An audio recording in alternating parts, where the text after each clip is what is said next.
Senhor. Vamos abrir as nossas Bíblias no livro do profeta Isaías, no capítulo de número 32, versículo de número 15.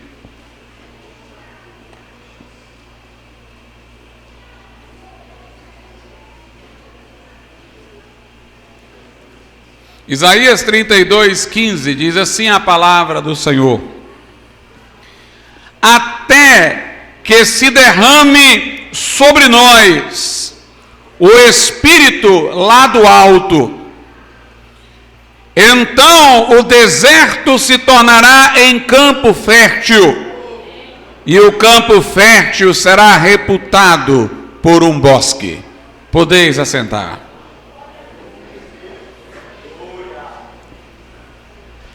Meus amados irmãos, a dispensação da graça na qual vivemos, onde Deus, dentre os povos, constituiu um povo para si, cujo cabeça é Cristo, essa dispensação traz aquilo que Paulo denominou na carta aos Efésios de mistério. A igreja é um mistério oculto nos séculos, que agora foi revelado através dos santos apóstolos e profetas.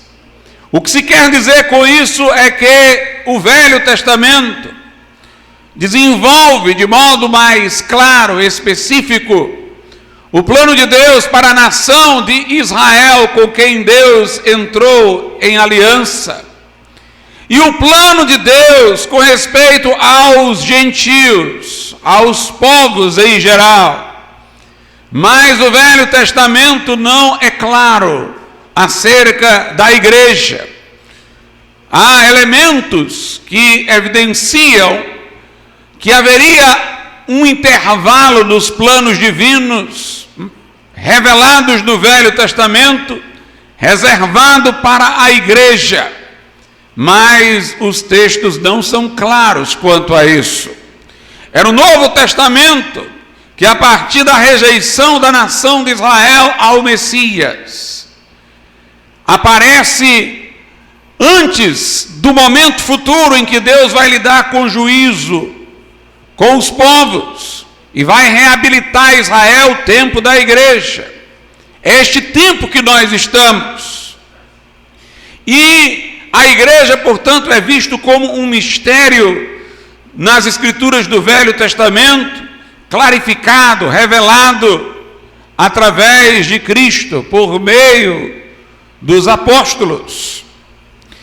E quando há menção de escritos do Velho Testamento aplicados à igreja, isso é feito de maneira análoga. Por exemplo, nós aplicamos à igreja aqueles textos em que Deus diz que fará uma aliança eterna com o seu povo, onde nunca deixará de fazer bem ao seu povo, tirará o coração de pedra, dará um coração de carne, porá dentro dele o seu espírito, de suas iniquidades já não se lembrará mais. Nós aplicamos estes textos que estão em Jeremias, Ezequiel, à igreja. O autor da carta aos Hebreus aplica também à igreja. Mas se você fizer uma leitura contextual destas citações, verá que elas dizem respeito, literalmente, a Israel. A nova aliança que Deus diz que lá fará será com o povo de Israel. Isso ocorrerá quando este povo tornar para Deus. Isto acontecerá no milênio. Então, no milênio, Deus tirará o coração de pedra deles, dará o coração de carne, lhes dará um espírito novo, e aí se cumprirá esta profecia específica. Inclusive, estas profecias concernentes à nova aliança que Deus fará com Israel no milênio, elas não são apenas profecias de ordem espiritual, uma restauração espiritual, uma renovação espiritual, uma salvação que muda o coração, mas elas também, essas profecias, envolvem cumprimento de promessas terrenas. A nação estará segura em sua terra. Jesus reinará pessoalmente a partir de Jerusalém sobre Israel e por Israel sobre o mundo no milênio. A terra desértica vai ser frutífera. As chuvas serão no seu devido tempo. Haverá fartura e haverá glória para Israel nesse período. Há inclusive uma espécie de sincronia. Sincronia quer dizer uma equivalência temporal entre as promessas espirituais e as físicas. Deus até utiliza as físicas para ilustrar as espirituais. Assim como virão abundantes chuvas, sem excesso e sem escassez, também Deus derramará do seu Espírito. Assim como o deserto vai florescer, a nação espiritualmente vai florescer. As profecias se entrecruzam, aquelas que dizem respeito a coisas do mundo físico e do mundo espiritual, porque a nação vai ser reabilitada como glória dos povos, e também espiritualmente como a nação com a qual Deus estará vinculado para a partir dela abençoar todas as nações da terra. Mas nós tomamos não a parte relativa à satisfação física, mas a parte relativa às coisas espirituais desta nova aliança que Deus fará com Israel e aplicamos à igreja. O autor da carta aos Hebreus aplica à igreja, porque é exatamente em razão disso, pelo fato de o Velho Testamento ser omisso sobre a igreja. Então, os escritores do Novo Testamento, os apóstolos em particular, tiveram uma iluminação espiritual para saber o que da aliança futura de Deus com Israel era pertinente à igreja, o povo constituído por Deus agora, não conhecido claramente nas escrituras proféticas do Velho Testamento. E aí nós podemos saber, por um complemento de revelação no Novo Testamento, que aquilo que Israel vai ter no milênio, do ponto de vista espiritual, a igreja tem agora. Nós não temos agora uma terra própria.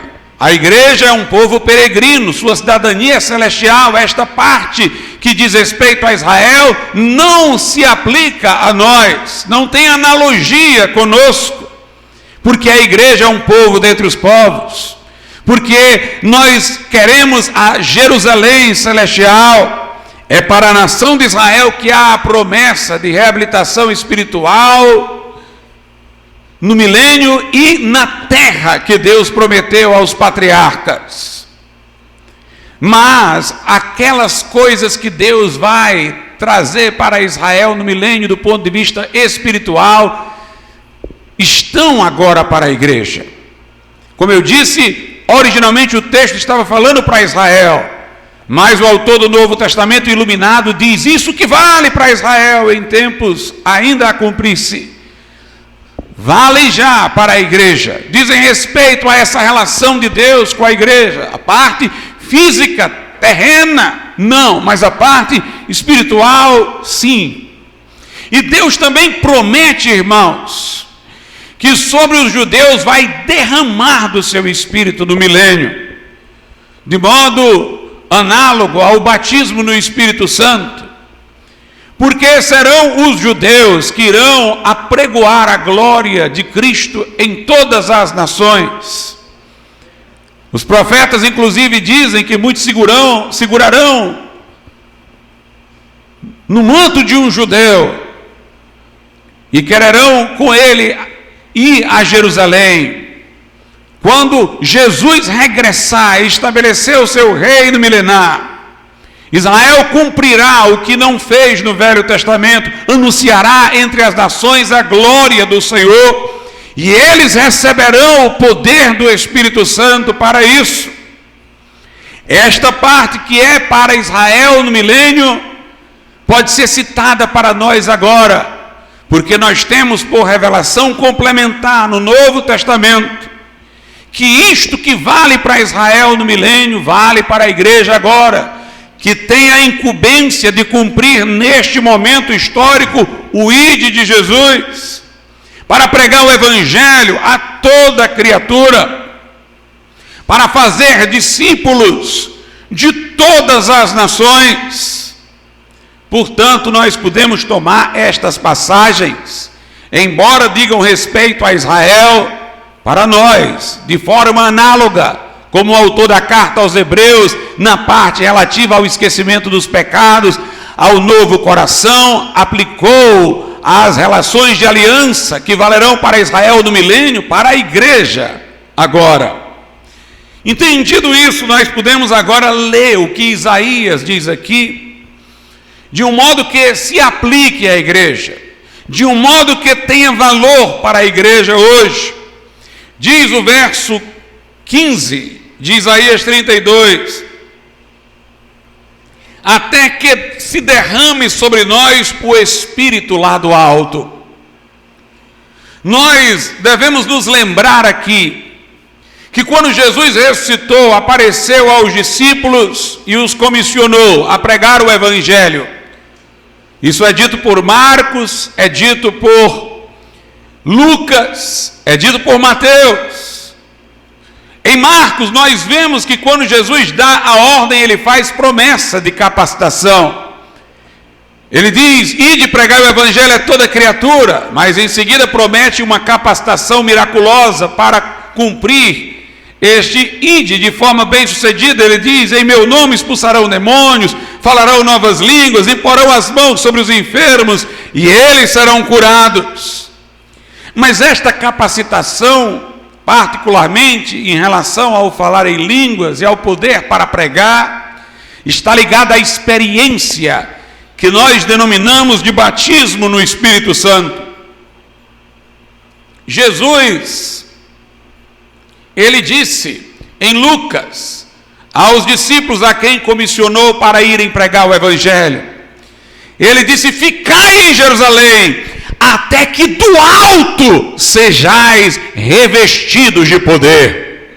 Note o que diz aqui o texto, até que se derrame sobre nós o Espírito lá do alto. Veja como Jesus falou em Lucas, ficai em Jerusalém, até que do alto sejais revestidos de poder.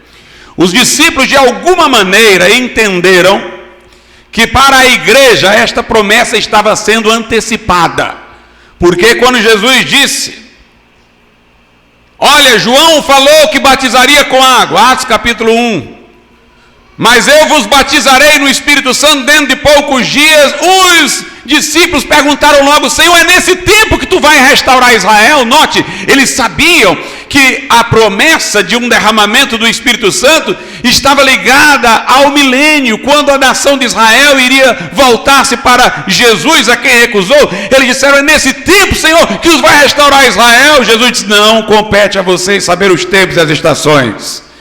Sobre a restauração de Israel, não é o que eu quero que vocês agora pensem, isso está reservado a Deus. Mas recebereis poder agora, ao descer sobre vós o Espírito Santo, e sereis minhas testemunhas, tanto em Jerusalém, como em toda a Judeia, Samaria e até os confins da terra. Meus amados irmãos, esta experiência que vem do alto, de derramamento do Espírito, que concede poder, nada tem a ver com a regeneração ou o novo nascimento. Quando aceitamos Jesus como nosso Salvador, nós nascemos de novo do Espírito Santo. Ao nascermos do Espírito, somos convertidos em novas criaturas, nos tornamos filhos de Deus, morremos para a vida velha e assumimos uma nova identidade em Cristo. Mas claramente a regeneração é para dar início à santificação, levar-nos a produzir o fruto do Espírito, criar para nós uma nova identidade em Cristo, nos desvincular de um passado adâmico, sem Deus e sem salvação. Mas quando Jesus falou do batismo no Espírito Santo, do derramamento do Espírito, ele não fez nenhuma associação dessa outra experiência com a santificação, com o fruto do Espírito, com mudança de vida, com ingresso no reino de Deus, com salvação da alma. Jesus sempre relacionou o batismo no Espírito Santo à obra de pregar o Evangelho. E Jesus não chama incrédulo para pregar, ele chama o incrédulo para vir a ele e ser salvo, confiando nele como Salvador. Ele chama o crente para pregar. A ordem lógica é essa: vinde. Depois que você vem, ele diz: ide.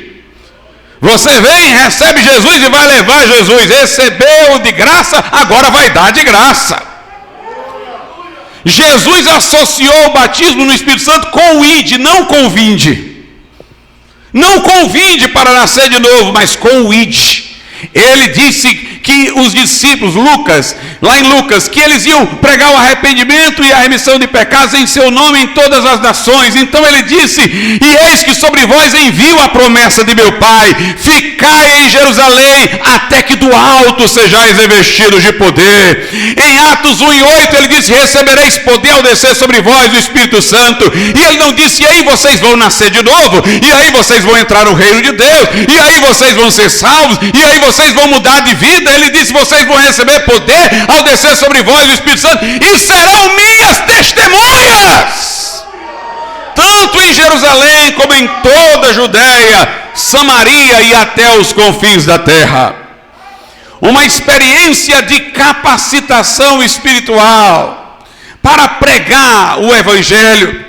Por isso, quando os discípulos receberam esta experiência, já eram crentes, já eram salvos, já eram nascidos de novo, mas permaneceram em Jerusalém, ficaram orando, e no dia de Pentecostes receberam essa experiência, foram cheios do Espírito Santo, começaram a falar em outras línguas. Ajuntou-se uma multidão. Pedro, agora cheio do Espírito Santo, pôs-se de pé, pregou com intrepidez, quase 3.000 almas se converteram.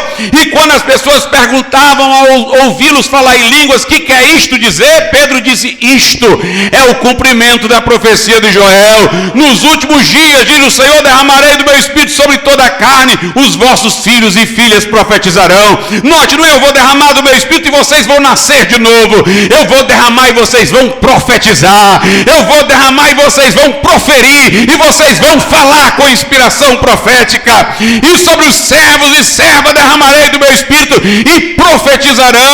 Trata-se de uma experiência de capacitação espiritual, de capacitação profética para pregar. Por isso que a evidência é falar em outras línguas, é indicando que as línguas agora estão consagradas para uma obra, que as línguas agora têm fogo, agora é língua de fogo do crente para pregar o Evangelho com poder.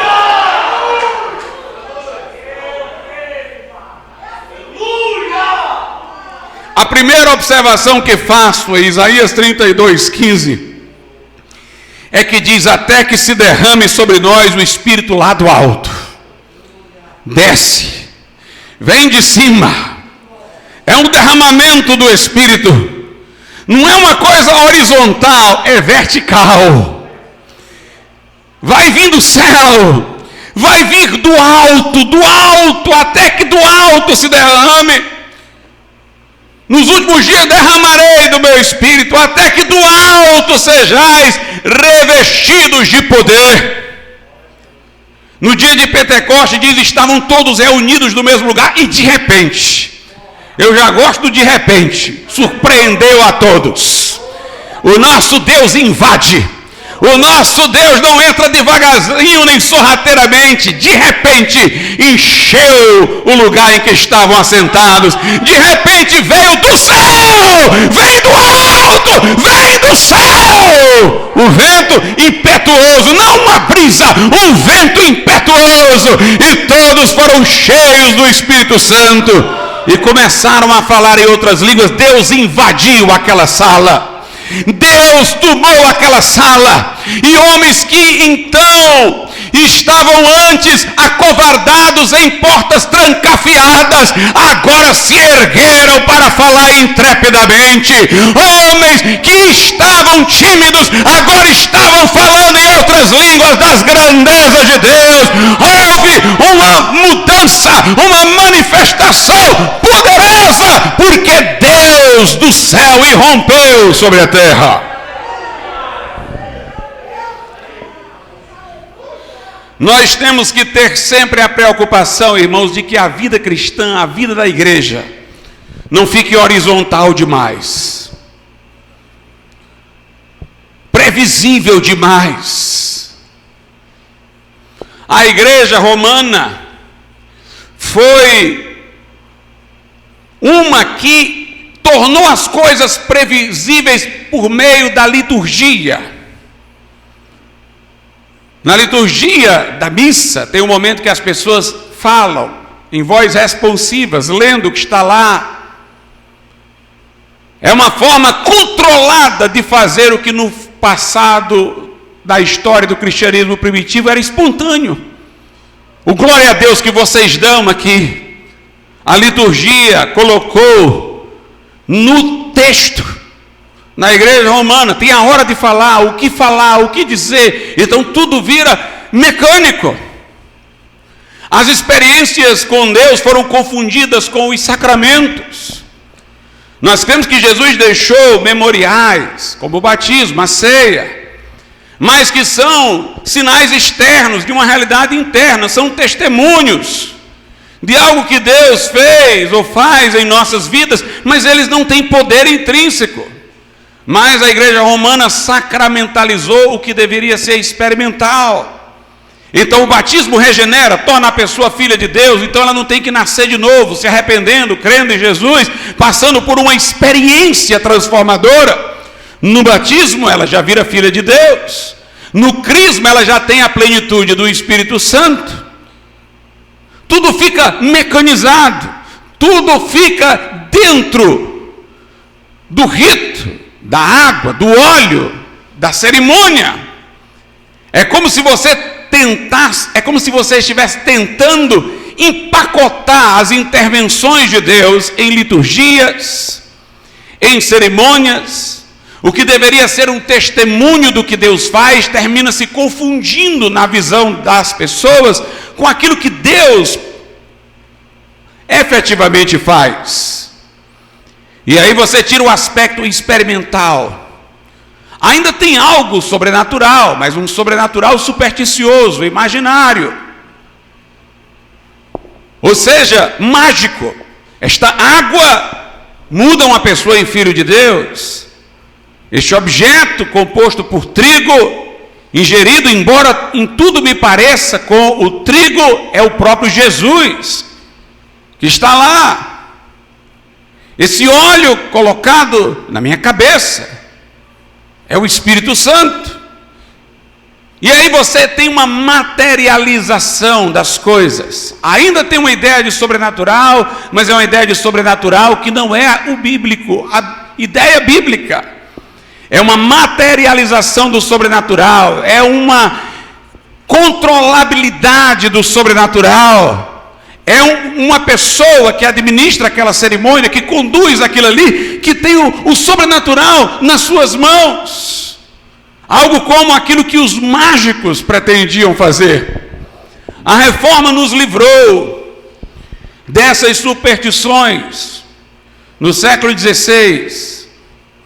Mas a reforma enfatizou tanto a Bíblia, e graças a Deus por isso, mas ela enfatizou tanto que foi além da necessidade para resguardar a autoridade da Bíblia.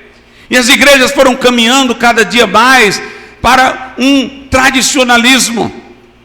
E na verdade, eles leem na Bíblia sobre os grandes milagres e intervenções de Deus, creem que isso aconteceu, creem até que a Bíblia é inspirada por Deus, houve uma sobrenaturalidade na sua feitura, os que escreveram estavam inspirados, os milagres aqui aconteceram, mas não há a expectativa de que possam acontecer agora. Você não tem mais o elemento supersticioso e mágico, mas você agora também tem uma espécie de vida cristã intelectualista, de ler, estudar a Bíblia, examinar, discutir pontos teológicos, aprender coisas sobre a vida devocional, mas é tudo rotineiro. Tudo vai acontecer dentro do esperado, do marcado, do prognosticado. O movimento pentecostal, entretanto, irmãos, redescobriu o aspecto sobrenatural da fé bíblica, de acordo com a maneira como a igreja primitiva via. A igreja primitiva andava na expectativa de que Deus pudesse interferir e fazer grandes coisas a qualquer momento. O nosso Deus não está escondido no céu e nos deixou aqui sobreviver a nossa fé através de meios mágicos, litúrgicos, através apenas da leitura habitual da palavra sagrada. Mas o nosso Deus, Ele intervém. Jesus é o mesmo ontem, hoje e será para todo sempre. É o Deus que abriu o mar vermelho no Velho Testamento, fechou a boca do leão. É o Deus de Elias que fez fogo descer no Monte Carmelo, mas é o Deus também de Pedro, Tiago e João, que libertou pelo anjo os apóstolos da prisão, que fez maravilhas, que trouxe mortos à ressurreição, que deu poder para discípulos trazerem cura aos cegos, para trazerem a capacidade de andar aos aleijados, que trouxe revelação sobre o que estava no coração dos homens, para Pedro, diante de Ananias e Safira, para Paulo, diante do mágico Elimas. O nosso Deus, irmãos, intervém e surpreende ainda hoje. Ele é o Deus do de repente. Nós não podemos sair de casa, vir para um culto e dizer, já sei tudo que vai acontecer. É preciso que a gente vá esperando algo novo. Porque o nosso Deus não é um ídolo mudo que tem boca e não fala, olho e não vê, ouvido e não ouve. O nosso Deus é o Deus vivente, é o Deus vivo, é o Deus todo-poderoso, é o Deus que opera nos dias de hoje. É o Deus que derrama lá do céu o seu Espírito. A experiência do batismo no Espírito Santo traz de volta essa expectativa, alguma coisa vindo do céu para mim, um poder que vai descer sobre mim, uma unção que vai descer sobre a minha vida. Eu vou usar uma expressão que está no Novo Testamento para ilustrar o que eu quero dizer. Nós temos que viver sob céus abertos e não sob céus fechados. Não imaginemos que Deus nos deixou por conta aqui, nos deu só mandamentos e orientações e a gente vai com o manual, seguir caminho e Deus está ausente de tudo. Não, os céus estão abertos, irmãos. Aleluia, a igreja precisa viver debaixo de céus abertos.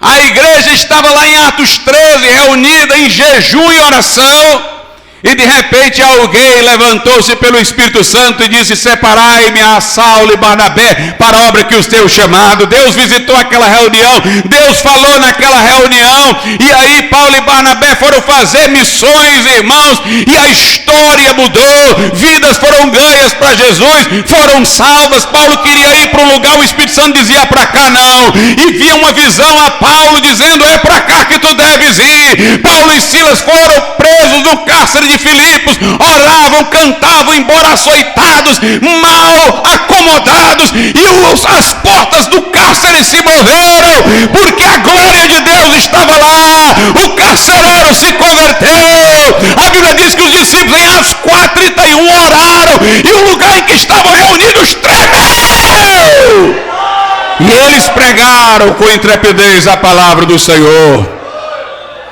A Bíblia diz que Pedro e João saíram do templo E o homem estava pedindo esmola, e eles olharam para o homem e disseram: olha para nós, não temos ouro nem prata, mas o que temos isso te damos. Em nome de Jesus o Nazareno, levanta-te e anda. E o coxo, o aleijado, ficou de pé e entrou no templo pulando, saltando e louvando a Deus. A igreja sob céus abertos. Veja o que a Bíblia diz lá no Evangelho de Lucas. Evangelho de Lucas, capítulo 3, versículos 21 e 22. E aconteceu que, como todo o povo se batizava, sendo batizado também Jesus por João Batista, orando ele, o céu se abriu. Aleluia! Ore de modo que o céu se abra, e o Espírito Santo desceu sobre ele em forma corpórea, como uma pomba, e ouviu-se uma voz do céu que dizia: tu és o meu filho amado, em ti me tenho comprazido. Se é até que do alto o Espírito Santo se derrame, irmãos, então o céu tem que se abrir para ele vir, o céu tem que se abrir para que ele seja derramado. Jesus aqui orou e o céu se abriu, o Espírito Santo desceu. Nós temos que orar para o céu se abrir. A igreja não pode andar sob céus lacrados, mas sob céus abertos. Céu e terra se tocam. O nosso Deus não está enclausurado no céu, ele tem a porta aberta para operar através da nossa oração. Aleluia. No livro de Atos dos Apóstolos, nós temos aqui no capítulo de número 7 um episódio interessante. Estevão não era apóstolo, era um diácono, mas cheio de fé e do poder de Deus. Ninguém resistia à sabedoria e ao Espírito, à unção com que ele falava. Ele fazia sinais, prodígios entre o povo, pregava a palavra. E aí o Sinédrio, o Senado judeu, o incriminou com acusações falsas. E a Bíblia diz, no versículo 15: então todos que estavam assentados no conselho, fixando os olhos nele, ele estava lá para ser julgado, viram seu rosto como o rosto de um anjo. Como é que pode ser isso? O homem está lá para ser julgado, o sinédrio reunido, e quando olham para ele, ele está como o rosto de um anjo, porque os céus estavam abertos para ele, irmãos. Ele não estava olhando para a cara daqueles membros do Sinédrio, não. Ele estava olhando para a glória.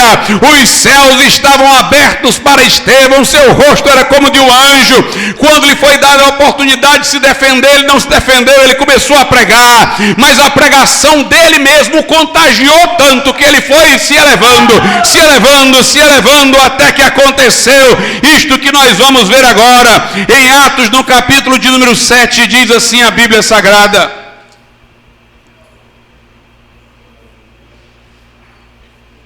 que os céus se abriram,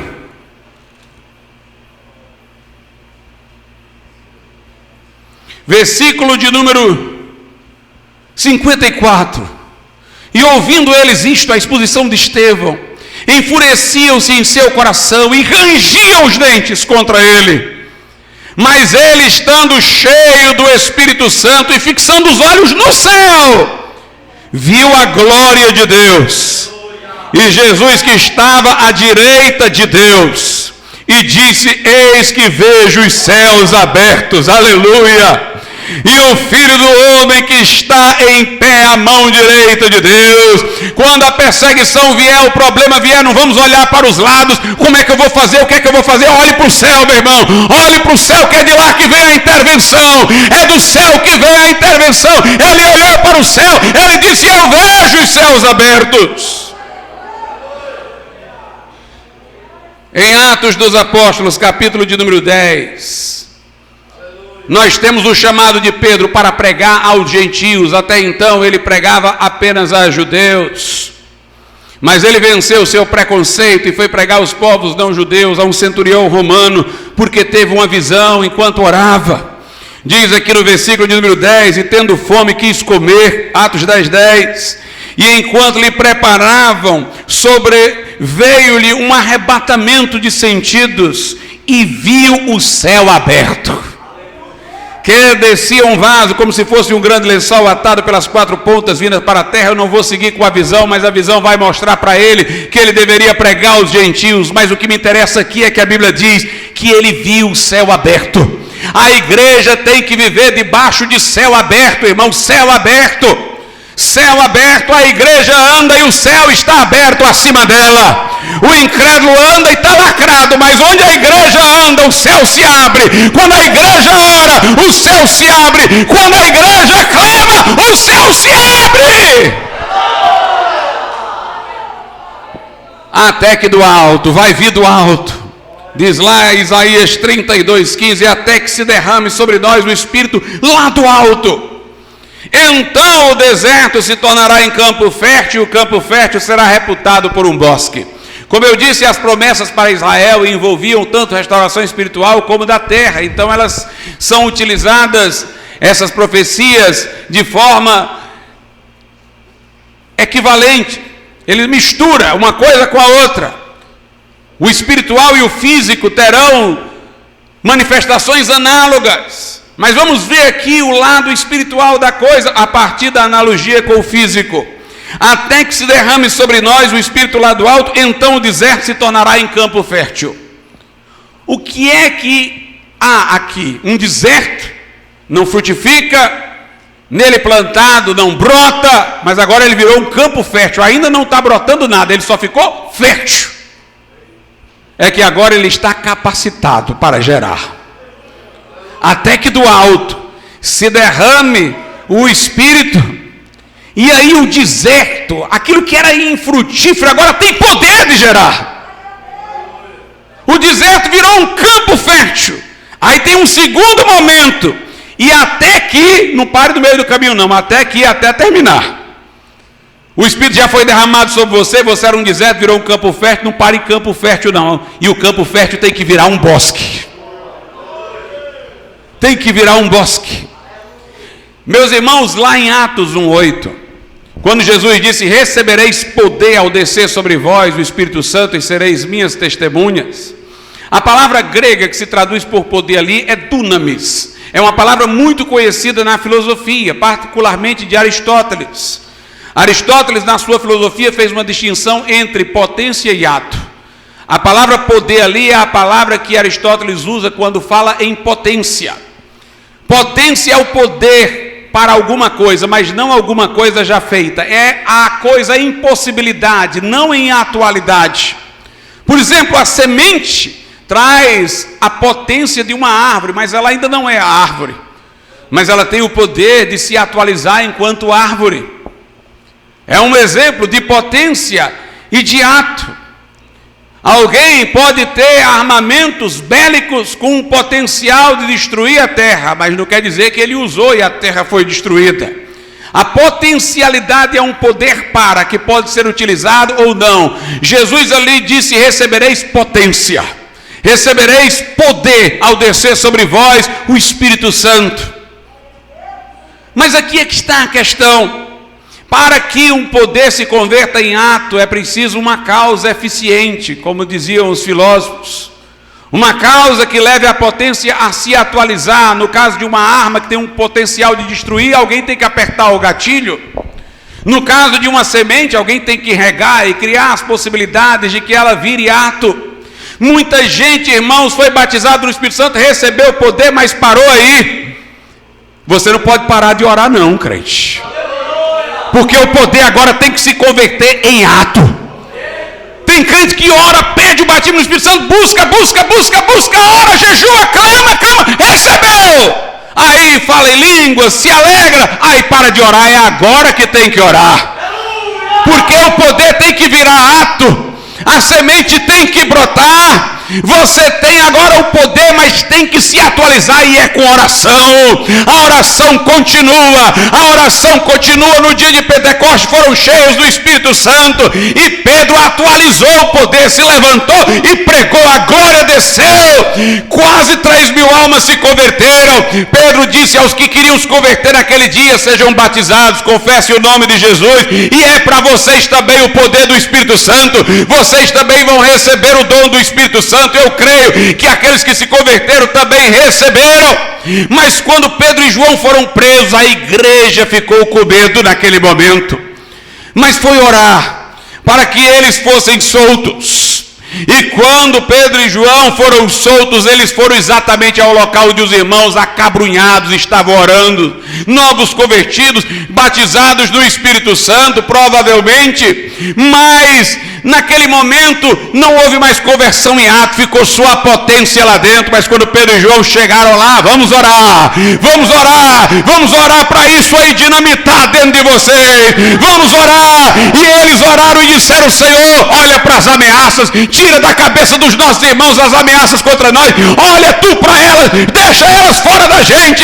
Agora o que a gente quer aqui é intrepidez, é coragem para pregar a tua palavra, enquanto tu estendes a tua mão para operar sinais, prodígios e maravilhas. E a Bíblia diz: o lugar tremeu. E eles foram cheios do Espírito Santo e começaram a pregar a palavra com intrepidez. Meus irmãos, as experiências com sinais físicos acompanhantes era para revelar lições espirituais. Elas são, portanto, experiências normativas. Note, no dia de Pentecostes, o que foi que aconteceu? Um vento encheu toda a sala e apareceram línguas de fogo. O que é que aconteceu com os discípulos? Foram cheios do Espírito Santo, assim como o vento encheu toda a sala, e começaram a falar em outras línguas, assim como apareceram línguas de fogo. Mas a Bíblia quis nos mostrar que depois de receber esta experiência, nós podemos, por negligência, covardia, falta de oração, ter um atrofiamento. O poder continua lá, mas fica só em estado de potência. E aí é preciso, irmãos, orar para o lugar tremer. O que é tremer? É movimentar. É preciso um movimento que leve de potência a ato. Um movimento leva uma semente a virar uma árvore. Um movimento leva um armamento a gerar o fogo que ele produz. Assim também é preciso oração para virar de potência a ato. Você recebeu, não é hora de parar de orar, não. É hora de orar mais, de clamar mais. Senhor, eu já tenho poder, agora eu quero que o poder opere.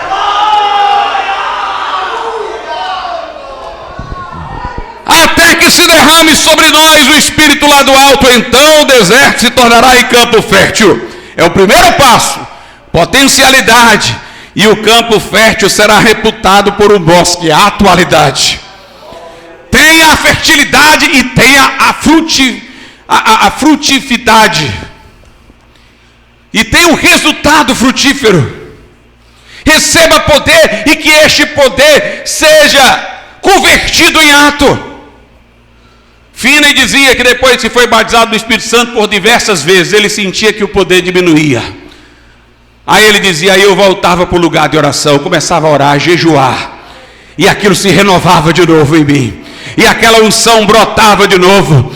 Meu irmão, quando tiver faltando poder, vai para o cenáculo, quando o poder estiver dormente, adormecido, vai para o cenáculo. A Bíblia tem uma palavra específica para o poder atualizado. Não o campo fértil, o bosque, é a palavra eficácia. Eficácia é uma coisa efetiva. Paulo diz assim: assim como Deus operou eficazmente em Pedro, a favor dos judeus, operou eficazmente em mim através do gentio. Ou melhor, para os gentios. Assim como operou eficazmente em Pedro para os judeus, operou eficazmente em mim a favor dos gentios. Ele diz lá na carta aos Gálatas: operou eficazmente. Ou seja, o poder virou eficácia. Aos Colossenses Paulo diz: e por isso também me afadigo, trabalho, segundo a eficácia, diz ele, que opera em mim poderosamente. Ele diz em Colossenses: a eficácia que opera em mim. Terceiro versículo que fala em eficácia, muitos vão lembrar aqui, está na carta aos Efésios. Paulo diz: por isso eu me ponho de joelhos e oro àquele de quem toda a família do céu e na terra toma o nome, para que Cristo habite pela fé em vosso coração, para que sejais robustecidos no homem interior. Aí ele termina essa oração dizendo: Ora, aquele que é poderoso para fazer muito mais, além daquilo que pedimos ou pensamos, segundo o poder que em nós opera. Não é segundo o poder que está em nós, não, é segundo o poder que em nós opera. Se recebeu e está lá guardado, não vai ter nada, não. O poder tem que operar. O avivamento é proporcional à operação desse poder, à conversão desse poder em eficácia. A movimentação desse poder, Deus pode fazer muito mais além daquilo que pedimos ou pensamos, mas de acordo, segundo o poder que em nós opera. O poder tem que operar para Ele fazer. Ele faz de acordo com a operação do poder em nossas vidas. Você recebeu o poder, tem que ter a operação do poder. O campo agora é fértil, tem que virar um bosque.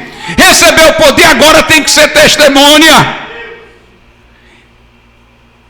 Já teve no Pentecoste, agora volta para o cenáculo, para o lugar tremer na tua vida. Em Isaías, nós temos no capítulo 44 uma outra referência sobre isso. Isaías 44:3, mais uma vez um entrecruzamento entre o aspecto espiritual da reabilitação dos judeus no milênio e o aspecto terrenal ligado às bênçãos terrenas que ao povo virá na sua terra. Isaías 44:3: porque derramarei água sobre o sedento e rios sobre a terra seca. Derramarei o meu espírito sobre a tua posteridade e a minha bênção sobre os teus descendentes. Note, quando ele diz derramarei água sobre o sedento, ele está tomando a metáfora ligada ao que ele diz em seguida, e água sobre a terra seca. Porque obviamente um homem sedento, ele não iria querer água derramada sobre ele, ele queria água para beber. Mas é que ele nos está comparando com uma terra seca. Então ele diz, eu vou derramar água sobre o sedento. Meus irmãos, o sedento é não só aquele que carece de água, é aquele que quer a água. Tem que ter sede para receber. Tem que ter sede. É o sedento, por isso, que vai receber. É aquele que é o estilo Gideão.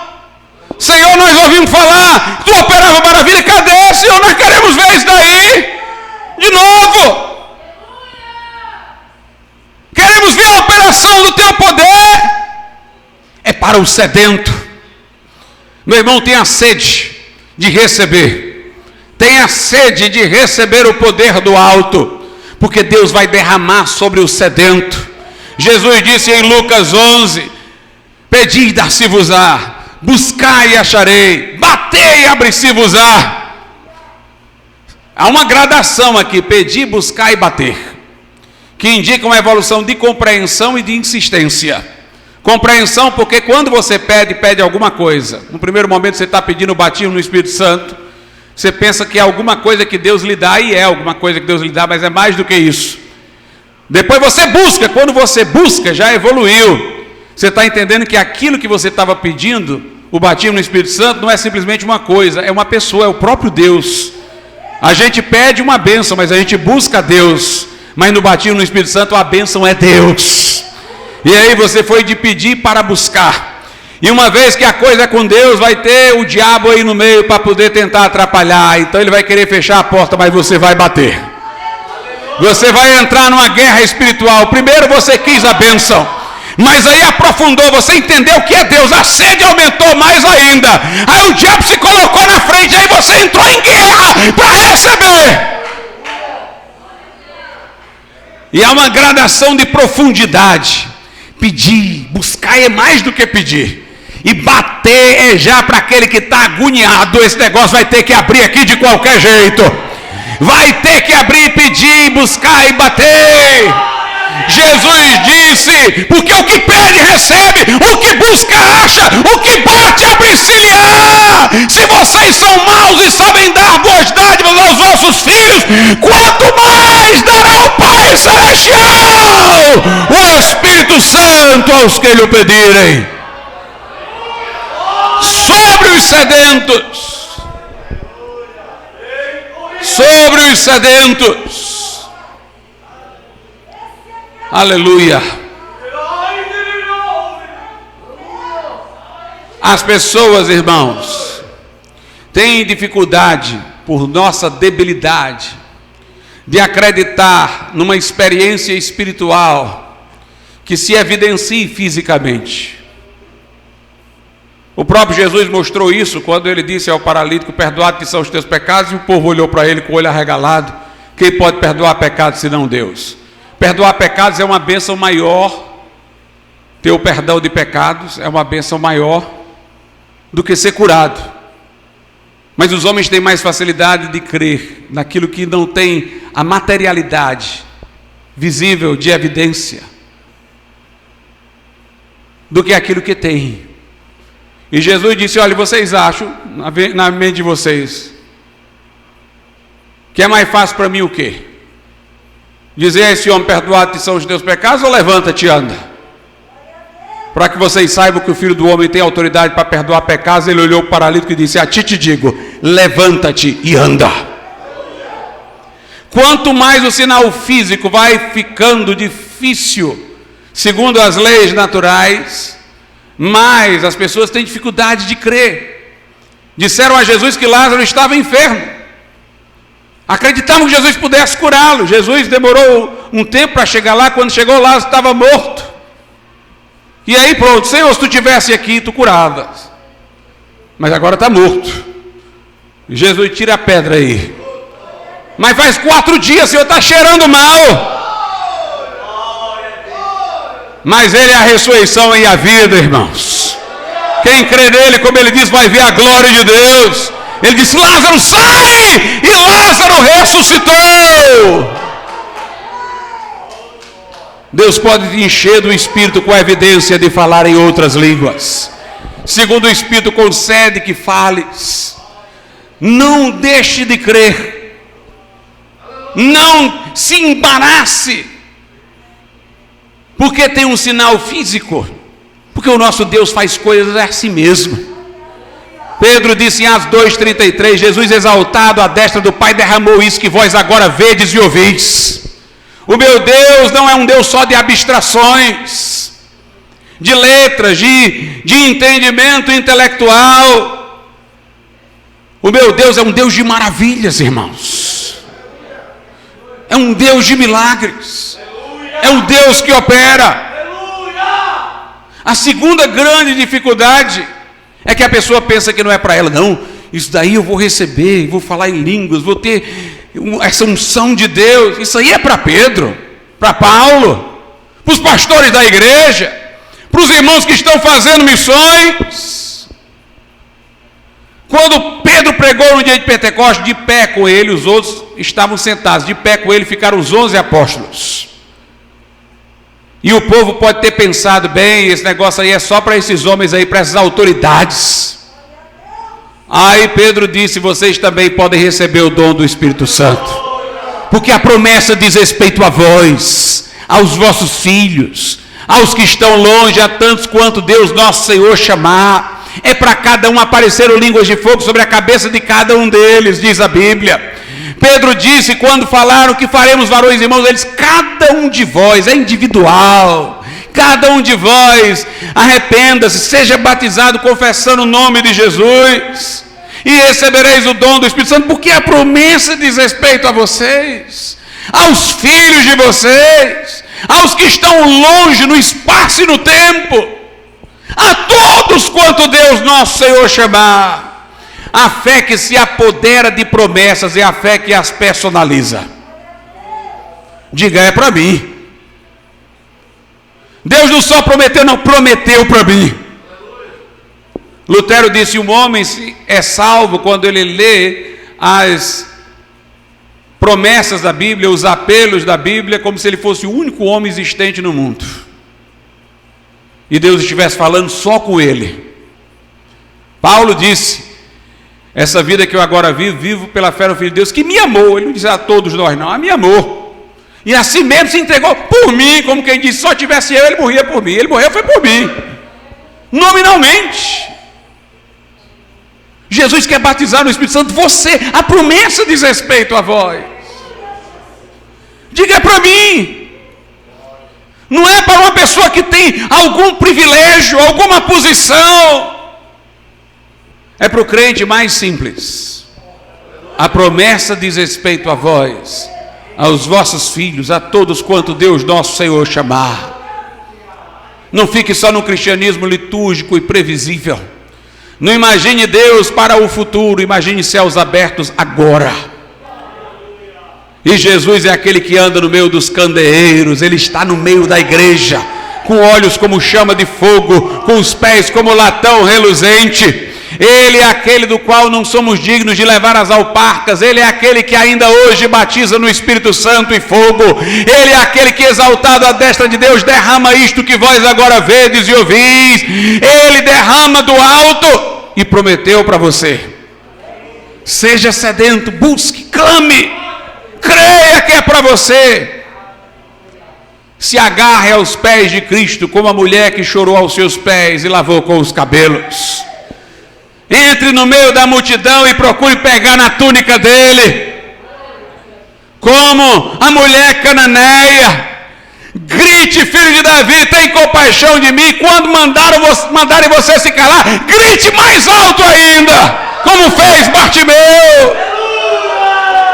Não é para os tímidos, não é para aqueles que vão lá e agarram Jesus. É para aqueles que creem. Senhor, não sou digno de que tu entres em minha casa, mas daqui mesmo diz uma palavra, o meu servo lá vai ser curado. Vamos ter uma fé, irmãos, que seja uma fé que se atreva a esperar grandes coisas de Deus. Jesus curava e dizia: seja conforme a tua fé. Conforme, na medida da tua fé. Se tua fé se agarrar a Ele e crer, Ele vai fazer. Se tua fé for tímida, vai ficar esperando até ficar uma fé mais atrevida ainda. Atreva-se a crer, como dizia Smith Wigglesworth. Atreva-se a crer, atreva-se a esperar, atreva-se a orar pelo enfermo e esperar a cura. Atreva-se a dizer: Jesus, eu quero agora. Atreva-se, atreva-se.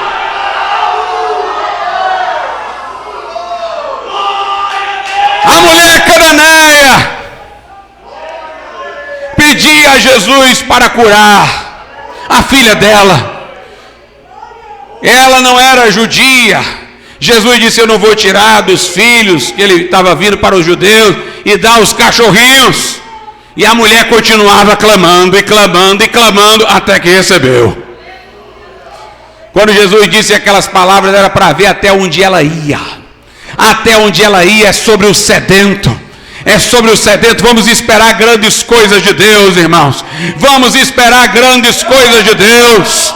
Os homens se gloriam da sua ciência, mas cadê aí primeira dose de vacina, segunda, terceira, quarta? E esse negócio ainda está rolando no meio do mundo. E as pessoas dizendo: a ciência resolve, a ciência resolve, a ciência resolve. Deus não tem nada a ver com isso. O meu Deus tem a ver com tudo. O meu Deus tem a ver com todas as coisas. Ele é que dá inteligência aos cientistas, e Ele é aquele que opera diretamente, transforma a água em vinho, anda sobre as águas.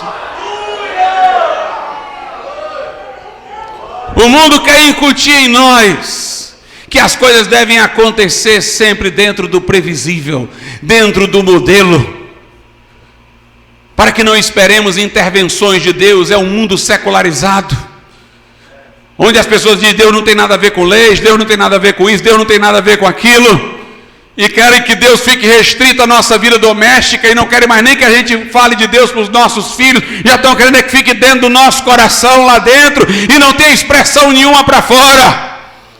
Mas nós estamos aqui para tocar a trombeta em Sião. Nós estamos aqui para percorrer a terra pregando o Evangelho.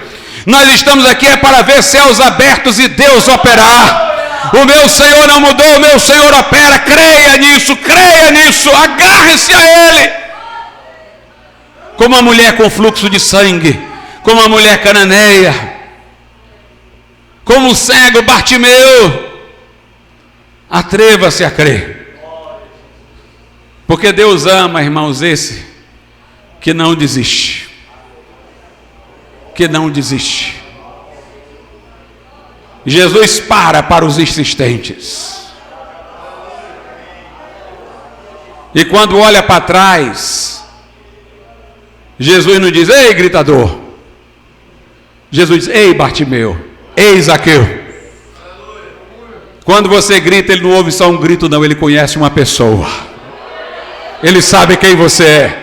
Ele sabe qual é o anseio do teu coração. Aleluia. Ele sabe qual é o anseio do teu coração. Ele vai te chamar para o nome. Diz respeito a vós, diz respeito ao João, a Maria, ao José. Não é uma promessa para uma multidão, não é um balde d'água jogado sobre quem estiver no meio, não. É para você, indivíduo. Você tem nome para ele. Você tem nome para ele. É para você. Vamos ficar de pé nessa noite.